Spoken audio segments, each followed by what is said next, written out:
Umali ng batikos ang pagsuspende ng klase sa Iloilo City kaugnay ng sinasagawa ang Association of Southeast Asian Nations o ASEAN meeting sa lungsod.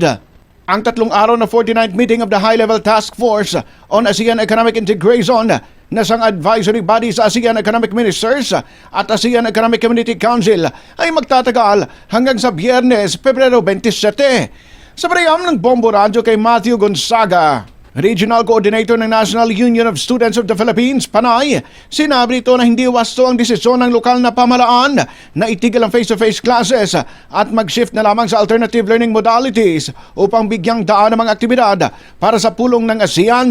Ayon kay Gonzaga, nakaapekto umanong suspensyon sa academic schedule ng mga mag-aaral at iba pang mahalagang gawain sa paaralan. Sinita din ito ang paliwanag ng pamahalaang lungsod na kinakailangan ng suspensyon upang matiyak ang seguridad, maayos na daloy ng trapiko at kahandaan ng mga lugar kung saan idaraos ang ASEAN meeting. Ani Gonzaga, tila pinapalabas ng city government na banta sa kaligtasan ng mga delegado ang mga estudyante.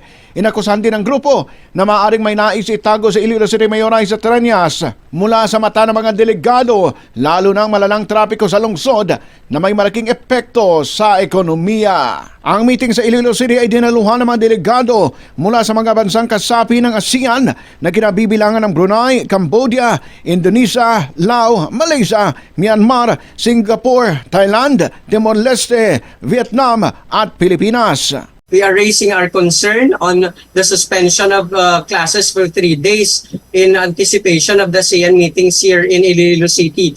Ikinadidismaya natin ito and we're very disappointed and raising the concern that they are doing this in the name of security daw. Kasi as if they're treating the students as a threat to security, no, when in fact ang ating estudyante, they just want to go to school, no. We see this policy as anti-student.